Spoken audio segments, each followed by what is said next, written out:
Hello and welcome to the Freedom Seeker Show. Today, we are so excited to host Akaiy'ha, a sacred feminine embodiment guide and the visionary founder of Medicine Woman Rising. For nearly 2 decades, Akaiy'ha has been at the forefront of a movement to reclaim and revive ancient feminine wisdom and self-healing practices. She's here to empower us with insights from her best-selling book, Unleash Her Wild. We have that right here. And to discuss the transformative power of womb wisdom, sexual sovereignty, and the significance of women's circles in this pivotal era. I'm your host, Yvonne Winkler, certified life coach and women's wisdom guide, author, facilitator, and mental health advocate. And this is the Freedom Seeker Show, where we have unfiltered conversations that matter to women. I also want to acknowledge that I work and play on the unceded traditional territories of the Comox First Nation. Welcome, Akaiy'ha. Thank you, Yvonne. What a beautiful opening and welcome. Thank you. Thank you. I'm so grateful to be here. Grateful for you. And I am so excited to have you on the show. It's always thrilling to me to have a fellow author and one who I resonate so deeply with in the area of work that you do in the world. I mean, from feminine wisdom to women's circles to just that feminine empowerment and giving women a voice. So I'm really excited for our conversation today because we're going to dive in again, this fabulous book that you just published. It's called Unleash Her Wild. It is such a great read. It was so beautifully written and so well articulated, but that's not hitting the note that I really want to bring across. It was just, it was so authentic and so raw and so much truth in it. And I just could resonate, maybe not with your identical stories, because of course your life is different than mine has been, but the essence of what it is you're saying is so deeply resonant with me. So I know it will be received well with other women as well. I'm sure it already has. So thank you. Maybe that's where we'll start. Share with us, like you've dedicated most of your life to this path of the sacred feminine. Can you share with us what initially maybe drew you to this journey and how it has evolved over the years? Yeah, it has definitely evolved. I mean, I think it began with obviously my own journey of wanting to know more about self-healing. And before that, it was really about trauma. My childhood grew up in a, kind of crazy environment, very unorthodox, or, noticing as a child that, oh, I think my life is quite different than people I go to school with. And growing up in an environment also where there was abuse, sexual, mental, physical, lots of things like this, and watching my mother endure some of that. And I think that lit a spark in me. I remember thinking like, I'm never going to be treated like that, or, kind of feeling the word bad comes to mind, but it doesn't really articulate, just like feeling for my mother and knowing my mother's past and, the ancestors, kind of what has transpired in my more recent ancestral history, or her story, I should say, of women.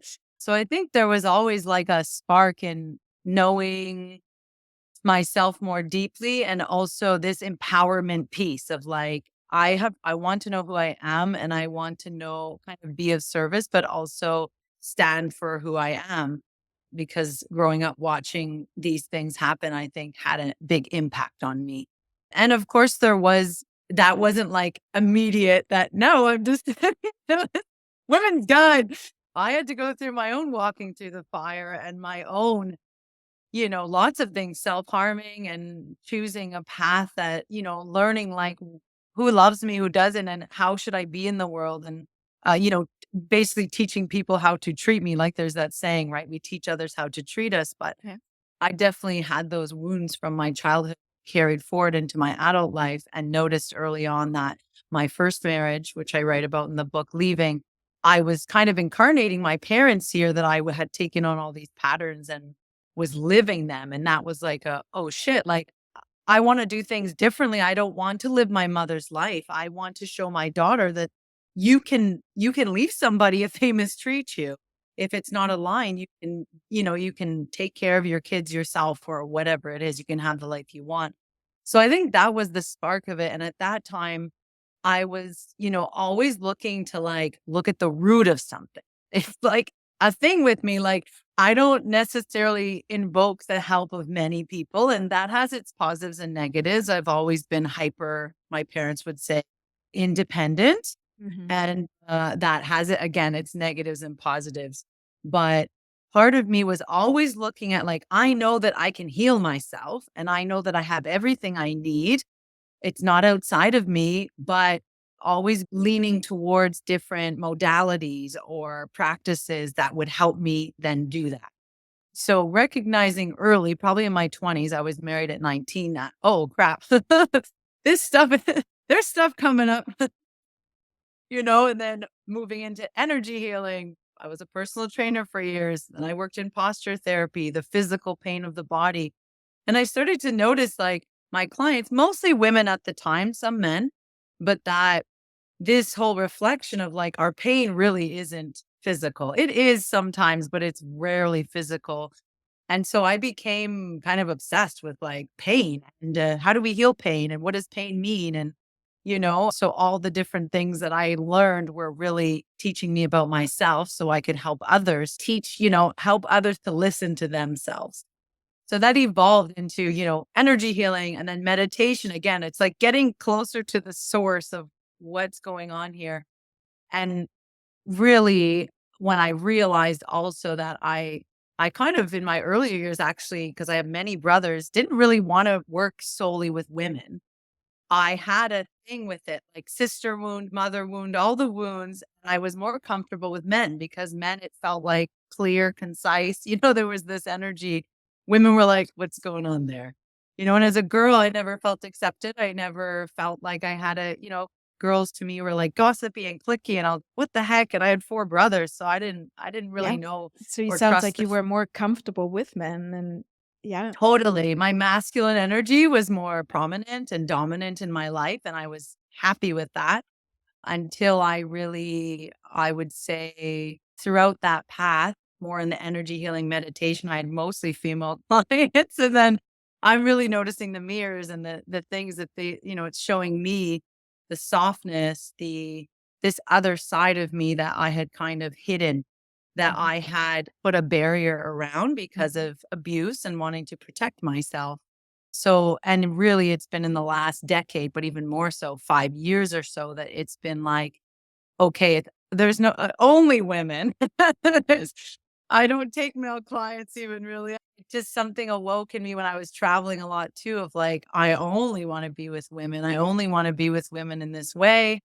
And this whole beautiful essence of the feminine really opened up for me and has been very healing. So I think that what as of late is, the most recent, the purpose is always evolving, right? As you know, but that really feels so near and dear to me. And it kind of feels like I was kind of a general whatever, like, when you have to pick something to then focus on and now you're going to master in that. It felt like when this came into my life, I was clear that I think I could do that for the next 2 or 3 decades.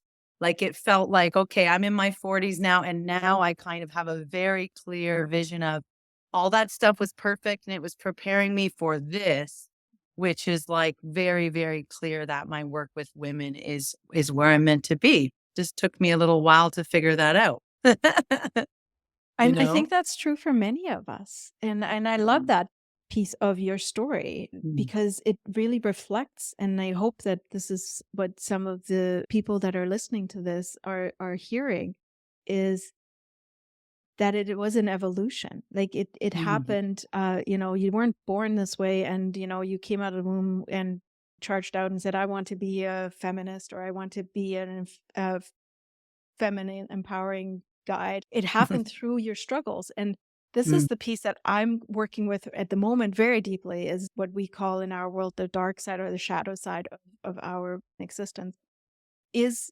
actually what prepares us for what it is we came here to do. And if you take it a level further, I believe that that's why we came here. This is what Mm. our soul chose, my soul chose to be here for. And it Mhm. took me as well a lifetime of like going through the bog and, going down this path and doing that thing. And it all prepared me, just like you said. So I love that part of Yes. your story. It didn't, it happened over time. And the awakening happened, and I'm just reading Rise, Sister Rise by Rebecca Campbell, and she Mm. talks about this a lot too, is to, Mm. there was this So cute. moment Mm. in her story, which was 2012, when Mm. we entered the Aquarian age, and it wasn't about the end of the world of as the Mayan calendar suggested. It was the end of a world, Yes. a way of a system, but it was the Mm. opening of a new way of being. And this is what I'm I love how she says you and I and many other women have chosen to be part of in this lifetime. Mm. This is why we're here. This is, and some of us are more awake to it than others, and that's okay too. In your book, you also discuss, I mean, that's the primary part of this book, womb wisdom in great extent. Mhm. So, for our listeners who may be new to this term, Mm. womb wisdom, can you explain what womb wisdom entails and why it's such a crucial piece for women today? Yeah. There's a few ways I could go there, but I'm going to start by saying that when there's trauma of any sort in the sexual organs of the body, in the pussy, the yoni, the womb, the lower parts of the body, which happens a lot for women, whether it's through a partner or whether it's through, childhood sexual abuse, or it's through birthing, or it's through anything, could be even the medical system, there is a tendency to escape our body and want to live in the head. And we already live in a kind of society where we're very in the head. And I call this like being on the front step to the house. Like our bodies really are only true home in this lifetime, the thing that we carry around everywhere until we pass and move on. And so many people are stuck in this kind of head space, disconnected from the body because there's bobos there. There's issues in the tissues, there's trauma. And for women, often as receptacle beings, meaning there's a pussy in the womb is a receptor, like a flower. It receives, it births, it grows life, and then it gives birth to life. There can be like a disconnection there. And so we very much can be in the even spiritual world, we can be very drawn towards heady concepts, dogmas, theories, books, like, anything that's, I mean, I'm talking from personal experience of like wanting to kind of fix the trauma or want to understand the trauma through concepts. Hmm. But until the idea of embodiment came into my life and really, I was already kind of living there, but then I really realized like, whoa, these are the roots to our flower of consciousness in our mind. And if we are disconnected or not paying attention to our roots, how far and big can our tree go or a flower, right? So it wasn't until, the womb wisdom really came into my life that I realized like, I don't even think about these lower chakras. I don't even pay attention to these things. I'm like very much in that upper, like, the heart and above. And I Yeah. realized how many women were living that same experience with me. And so I became focused just through this intention of like, oh, I want to know more about what's going on with my womb and my pussy and my lower extremities. So, of course, when we ask, where we receive, I, instantly connected with online when I was online on Instagram or whatnot, different teachers that I would, learning about my cycle. And it's like I was remembering something that I already knew, and Mm. that's kind of what every woman says. When we talk about the moon cycle or bleeding or any of these things that are really ancient feminine wisdom, the ancient tribes used to really pay attention to what the women were saying about their cycle or about the cosmos, and the women lived by the moon. We've lost touch with that. But when we reconnect to it, it's like bing, bing, bing, all these little light bulbs go off. And the thing is, it lives in our body and specifically in our womb space. And the reason our womb space is so powerful is because it is this area of our bodies where we do grow and birth things. That can mean a baby, a physical being, or it can be a project, a business, a book. It can be anything. This area of our bodies that waxes and wanes with the moon every month is undeniable. And as women, whether we are bleeding or beyond bleeding, we're these cyclical beings. So this idea, once it was reseeded, I would say, I was like, I Yeah. know that. I already know that's true. And it was like, bing, bing, bing, bing, bing, bing, bing. Like somebody was talking sense to me for the first time in my life. And instantly I wanted to just kind of erase all dogmas, all like, all of the ideas of all the things that I had studied, all the spiritual teachers, which were mostly male, that I had Mhm. followed. And I was like, I don't think I need anyone anymore. Like, think, I think that if I just use this wisdom and each month become more in tune and more in tune and more in tune. I think it's in me and I think it's in all women.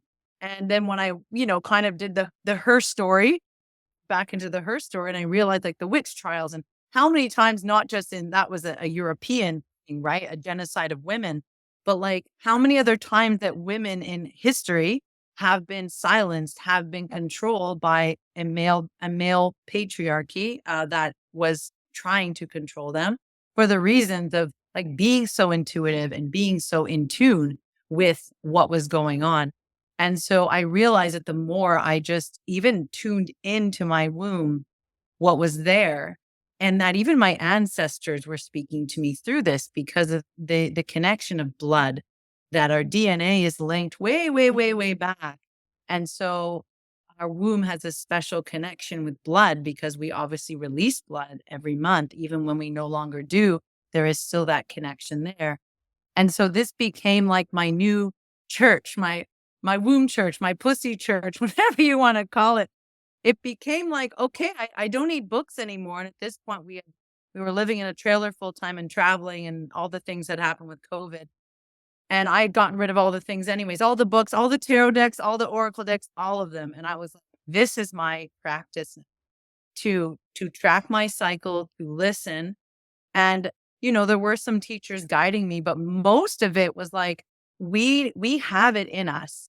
We have it in us. We just need to be silent enough to listen. Mhm. And so womb wisdom is really about that listening.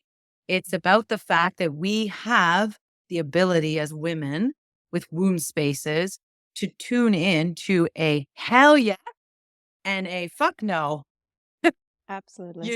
in terms of like, should I eat that food? Should I go on a date with that person? Should I have sex right now? Should I do this? Should I do that? Because I feel like we've been taught as women to go externally.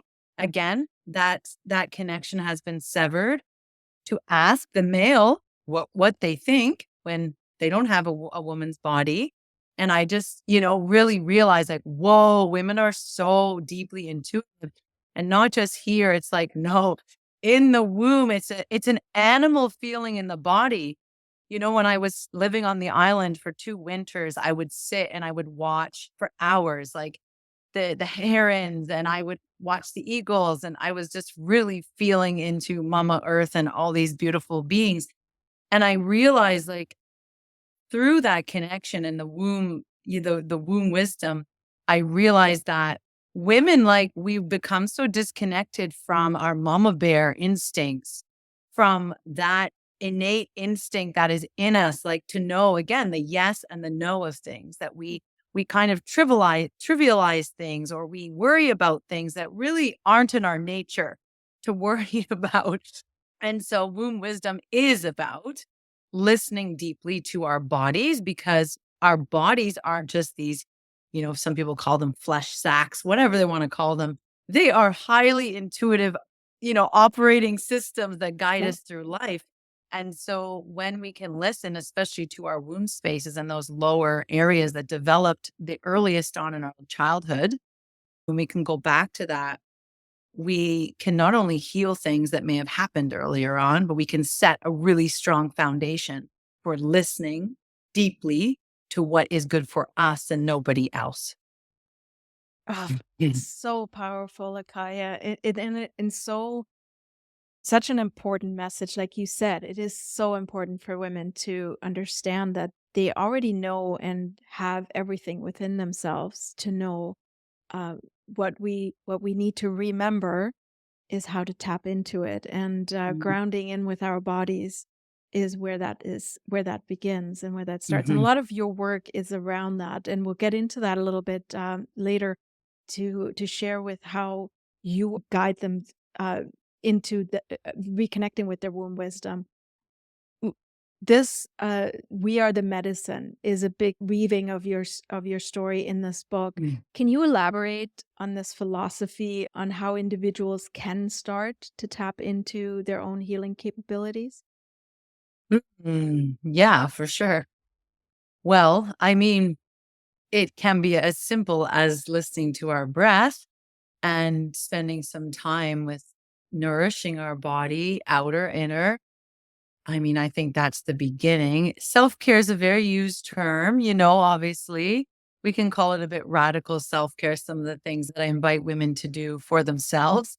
But really, if we don't stop and take a pause, we can't listen. So that's the main thing is like, I think that we have become, again, this society that's kind of over medicalized. We get a bobo, we break something, or we sprain something, or we have pain, and we go and look outward for the message. Yeah. Same thing with our cycle. We tend to treat PMS like it's a problem when actually it's just our luteal phase leading up to bleeding, and there's nothing wrong with us. So I think that the first thing is really taking some time to reflect and spending some time by ourselves, with ourselves, not just alone, like, any kind of distraction that we may have, whether it's watching something or putting something in our bodies or numbing, which is not an easy path, as you know. I've read your book to to move through, but we have to be willing to like take some self responsibility and also take some time to create some space in our life to listen, right?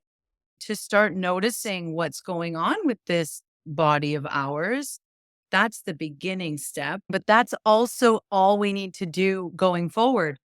That there's only, it's not like we do it once and then we're fixed, or that's again what we've been taught to in an over medicalized society is that someone else is going to fix us, or we get this one thing like our car, like the brakes are fixed, right? Okay, I'm good. But we can't replace any, I mean, we could try to replace parts on our body. I've tried to do it. And I have clients that have, but I can tell you that nothing ever works the same.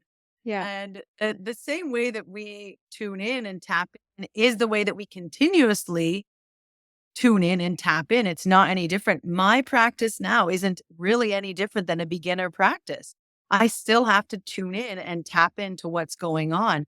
It's just I've decluttered a lot of this house going on in here. I've opened up all the cupboards where I've stored things. So it feels like I can be in my house. I can be in my body. I can open the windows. I'm not trying to necessarily. Of course, I've had my own totally like roller coaster with substances and avoidance and numbing and all of the things, but I remind myself that being in a house where I can open up everything, that I'm continuously sitting with myself and allowing those emotions, energy and motion to move out and move through, Yeah. that creates more space, and I want to be in here more. Then I Yeah. want to be inside my body more. I don't want to try to escape, right? But I've had many decades of that roller coaster. So it's a practice. It really isn't any different for somebody that's been doing it a long time. It's still a continued practice. Sure, it gets easier, but as you know, but yeah, it's the same thing that we started with really takes us through, It's just presence with Such an ourselves. important piece. It's really important for us women to recognize there is no end point. It's not like you get there and you arrive and it's all of a sudden everything is good. We're cyclical Mhm. beings. So just like the seasons and the cycles of a year, we go through the Mhm. four seasons. So does our body, so does our wisdom, so does our experience and in our evolution. We continuously cycle, and we may deepen that that that cycle, but we may also come back out for some time and then go back in. Like it's a Mhm. rhythm, it's very cyclical. And I love that you're emphasizing that it's a practice, and again that it is a practice that we all continuously choose to do. Mhm. It's not something that just happens and all of a Mhm. sudden, you know, Yes. life's perfect. And as I always say, rainbows, butterflies, unicorns, and all of the Shazam, and it doesn't work that way. Um, Exactly. so when those feelings arise, like one of the things Mhm. that really grabbed me in your book, and perhaps it's because that's where I'm at right now in my phase in my life. I'm in the season of perimenopause, so fall, where things fall away. And part of the falling away piece is anger, and like how the winds in the fall, like you just there needs to be some assertiveness around, and perhaps even aggression around the Mhm. falling of things. Mhm. And so it what really grabbed me in your book was your conversation around anger and rage. And Mhm. one of the things you talk about here is the denial and suppression of our anger and rage keep us from our deepest sense of freedom. And that just oof, like it hit me so hard. And it goes back to what I was saying earlier around it's the things we don't want to look at, the darker pieces, the Mhm. experiences, the things that felt really hard, um, where the answer for our freedom lies. Like where we Mhm. have that if I can just sit in this and really feel that feeling and really let this emotion pass through me, as you were saying, like let it air through the house, through this temple, through this body, through whatever you want to call this Yeah. vessel, it will give me that freedom that I'm looking for. So I I'm not quite sure where I wanted to go with this, but I wanted to really tap into that one with you on this interview, because I feel, especially as women, we suppress that darker piece, anything that's not Mhm. good girlish, Mhm. so much. And when I met you back in the retreat last year, that was one of the pieces you really helped us with in the retreat, was to Mhm. feel that anger and aggression. So could you maybe speak for those who are listening and going, I don't want to feel all that crap. It feels awful. Can you just maybe speak to your experience of what it has done for you to feel the rage and the anger? And Mhm. like with the scene in your book about the beach comes to mind, when you go down to the beach and you're just screaming from the top of your lungs, and let those words out. Yes. Oh, yeah. I mean, I grew up in an environment with a lot of anger and rage, so we either, like, embody that further, I think, or we just, like, don't want anything to do with it. And I know that my anger towards I have had a lot of anger and rage towards the masculine in particular for different things. And so, of course, I know how shadows work and we project things that we don't accept. But just trying to like forgive my way out of it wasn't working, trying to, again, that's like the be a good girl. I Mm, forgive you and I set myself free. But sometimes it's like, again, it's this the womb and the pussy. These lower energies are very in touch with the animal body, mm, right? So our physical body. And I remember like waking up to that and thinking, if I were a mama bear right now, like I'd claw your eyes out, and just giving myself permission and realizing that even how beautiful nature isn't always perfect and pleasant. And, like animals, they set their boundary and as mothers, it's like that's in us to when it's our child, especially to set our mhm, boundaries. But when we've had our boundaries violated and we've been children or young people and nobody has mama bared for us, mhm, there can be like a disconnection from even knowing how to do that for mhm, ourselves. So the rage and the anger, allowing ourselves to express it, obviously not project it onto someone, because that's usually what we're doing, either in what is the word, passive aggressive way, or we're doing it as I was doing it in my life with my partners, not directing it at the reason I was actually angry, but just coming up here and there, and very uncomfortable with like needing to scream or yell or, Mhm. just like bring it out. Um, so the sacred rage ceremonies and this idea of like rage and allowing myself to fully express my rage in a setting that was a safe container was very appealing to me exactly when I needed it because I knew that it would be cathartic and it has been very cathartic. And also I would say that it's not that we always have to do that because there is an emergence of these ceremonies in our world right now of sacred rage. And there also is this other wisdom that has come through, which is that we don't necessarily have to scream and yell it. That can be very cathartic for some people, but we can also setting a boundary where it feels protective can also honor that anger because often we're just having this anger perpetuate because we still don't set the damn boundary. Yes. And even if we go to rage ceremonies, but we're, anger, whatever it is, we're expressing, I've ripped up things and burned them. Fuck Yep. you, letter. And, you know, Yep.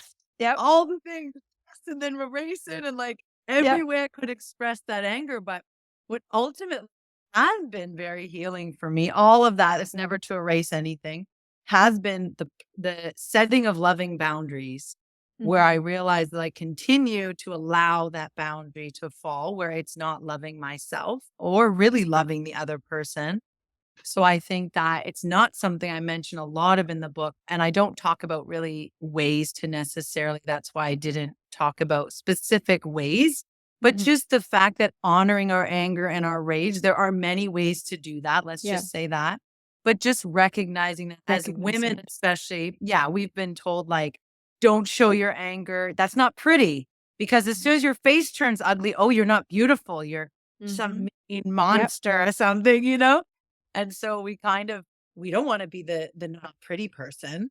So Mhm. this has been a good, kind of lesson for me to let myself be angry and snotty and let all this stuff come out, and also to set the boundary has been very healing for anger because in, the animal kingdom, in the animal world, that's when anger comes out in rage. It's always with boundaries. It's when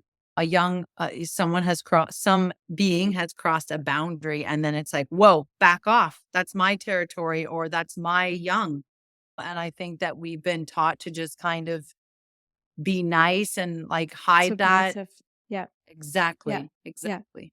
Yeah. Yeah. And I thank you for really emphasizing it. And that is what I got from it is I feeling that anger has been something I've been working through a lot is I realized how much I've been storing my anger rather than Mhm. releasing it. And I too have different experiences of anger. Like some of the suggestions that have been made to me just don't work for me. So and I love that you're saying just honor the anger. Just, Mm. feel it however it does need to be coming out. And the honoring isn't about necessarily how you express it. It's about how you love yourself back. That's what I heard you Mm. say is that, the Mhm. boundary is just how you're loving yourself back into it. And sometimes it takes a little while to get to that place. It's not something that just happens by thinking about it. It Mhm. needs to be felt. It needs to be expressed or felt in both, perhaps, in whatever way feels right for each individual, each one of us. I know sometimes it comes Totally. out in therapy, sometimes it comes out in a rage ceremony, sometimes it comes out on a walk, but it's the suppression of it that I want to get away from, like, Mhm. just not acknowledging it. So that I appreciate you coming back to that. And that leads me into the next question I think really well because and I don't know if this is true, but I tie the allowance of all of me, including the Mhm. anger and the rage, also to my sexual sovereignty. And that is something you Mhm. also talk about in the book. So very powerful concept, sexual sovereignty, and I think another big piece that a lot of women suppress or have been oppressed within our culture. So, how do you define this term, and what are some of the steps our listeners can take to reclaim that sexual sovereignty? Mm. I don't know if I have a very succinct definition for it. Sexual sovereignty is, first of all, anything sovereign is a self responsibility. When we are with others, we tend to, as women, again, it's like giving away our power, not knowingly most of the time, to think our partner can intuit us, can think our partner can know what we like, what we don't like, when we don't even know what we like or don't like.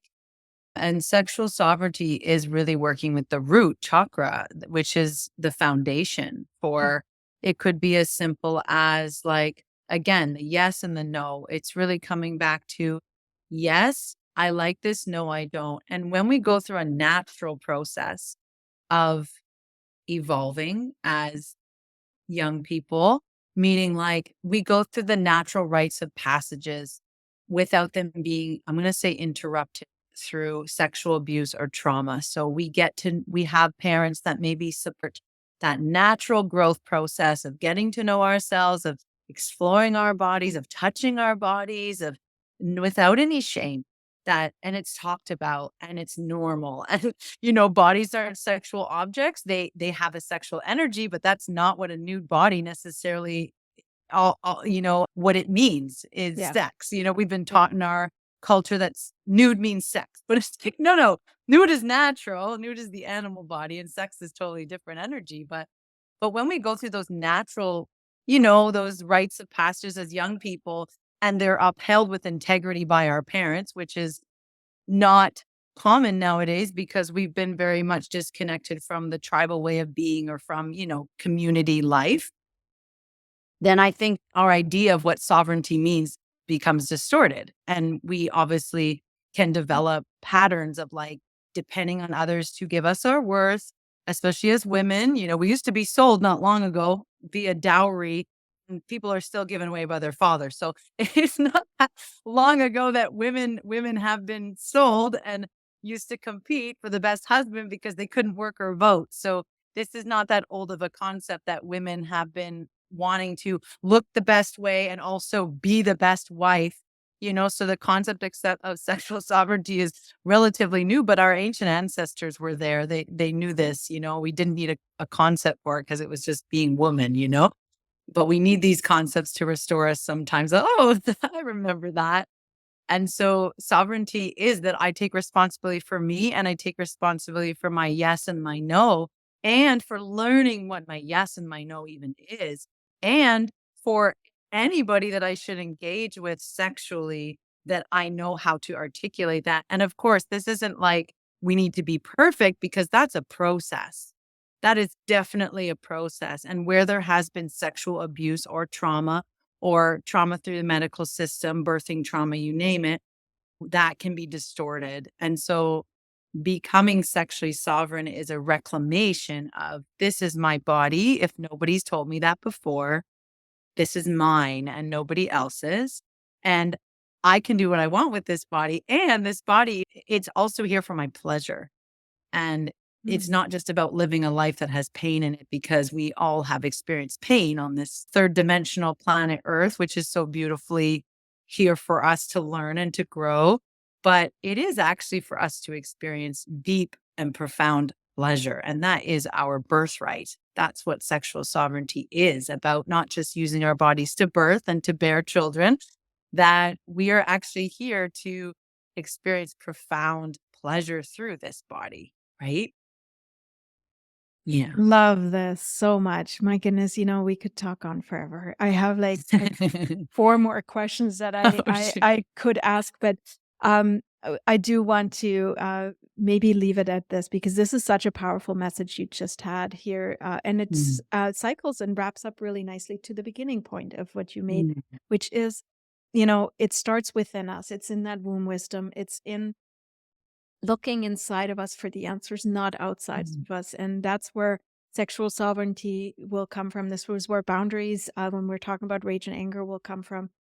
This is where being our own medicine will come from is to know what do I need, and learn to express that in clear and clean ways, as I always say, Mhm. without the stories and without the excuses and without the I'm sorries and all of that stuff, just to be Mm. very clean and clear. One more thing that I wanted to mention and bring back, that I thought a point you made in the book that was really worth for anyone listening who has young daughters or daughters is the point you make about, the ceremony around bleeding. And I think Mm. this was such an interesting, I've never thought of it that way before, but you actually, raised the question whether our ability to connect with our bodies and to have better body image, or to have a different body image than we currently hold, which seems to be very skewed, could be resolved if we actually went back to bringing women into ceremony when they first bleed. Can you just Mm. quickly touch on that? Yeah, the ceremony of Menarche, as it's called, Menarche. which is a young woman's first time she bleeds in ancient cultures, and it still is celebrated in some today, but not in our so-called North American culture. But yeah, it's a rite of passage, and recognizing that this isn't dirty and shameful, because I tell the story of like, oh my gosh, my brother's with me, like, Mom, I need pads, is like hiding, right? And just like, don't tell it, you know? Yeah. So there was no ceremony there. But again, it's been lost for many of us. And when we are celebrated in this huge rite of passage for a young woman, with other women, this is a complete rewiring of what we've been taught to compete, or to, feel shameful about our bodies, or like you said, like the body image thing, as I do write about my own journey with that in the book. And I didn't go super in depth, but I took many chapters out, which talked about some harmful things I did to my body as a young person, to try to make myself thinner and try Mhm. to make myself whatever, right? And I do think that having this ceremony, like I envision myself with all these women that are in my family older than me, you know, creating that space for me would have made a huge difference in that. For not just what we look like this is a ridiculous concept that we've just placed so much emphasis on the outer of what we look like as our value, but like, we're pretty magical beings. None of Yeah. us would be here without women, None and of us our would be. Yeah. and our And rooms.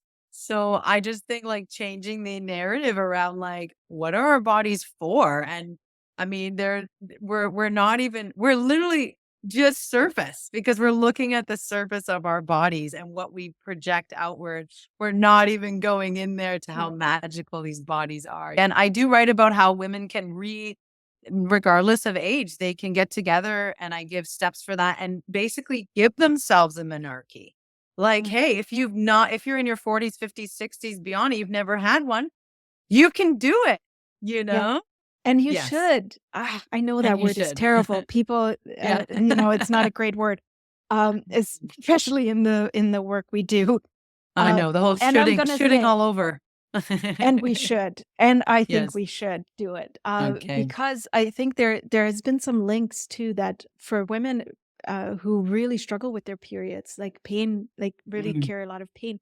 Having a mm, ceremony around it, and an acceptance around it, and changing mhm. that psychological perspective on their body and their period and what it does for them in their lives can make a big difference. I'm not saying it's going to make everything go away. It's just it can make a big difference. And so I Totally. think it is something I'm going to advocate more and more to. I don't have kids of my own. I don't have daughters.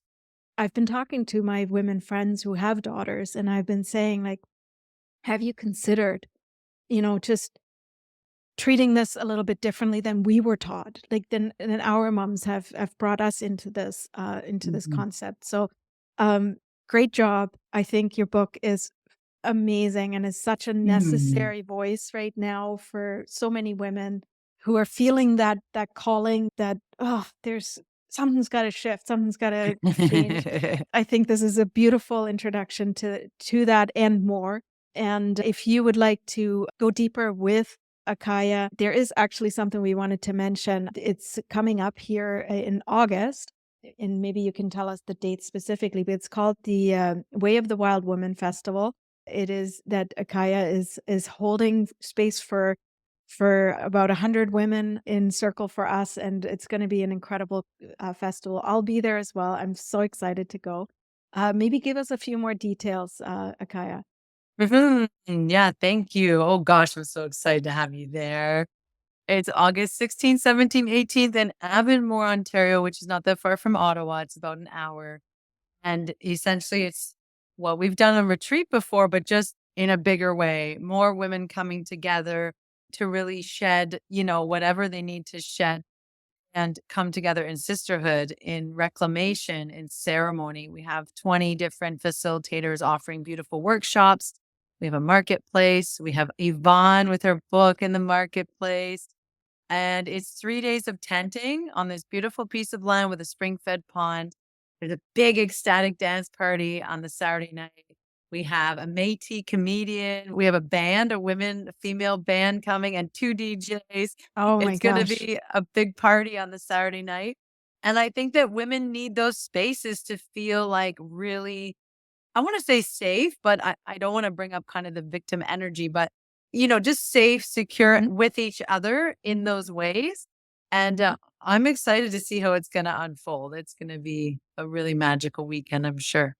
Oh, I'm sure it will be. And to your point, yes, we do need more of that, and including music, Mm. including dance, including letting the energy flow, because we're stifled sometimes in our worlds, and some of us don't have those outlets. So I appreciate you Mhm. so much for creating a space where we can do that, and the magic of getting back to the ground and to the earth, and just being in such a beautiful health setting to both by Mhm. you and by nature, by the sounds of it. So, if you want more details and to join this Wild Women Way of the Wild Women Festival, visit medicinewomanrise.com, which is Akaiy'ha's website. You'll find all the information there, including so much more of her book is there. You can read up on some of the courses and programs and other events and workshops that Akaiy'ha hosts on a regular basis. So go check out the website, medicinewoman.com.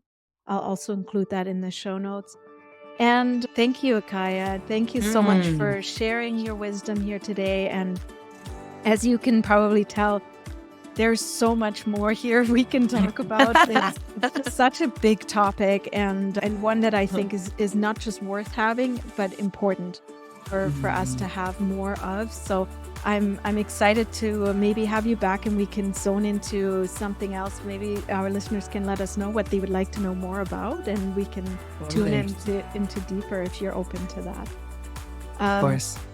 Thank you once again for tuning in, and remember, the journey to discovering your true self and unlocking your potential is a path well worth exploring, but it's a path. It's not a destination. So subscribe to our podcast for more episodes like this, and let's continue this journey of learning, healing, and growing together. Until next time, keep seeking your freedom and living your truth. Bye for now. Thanks for watching.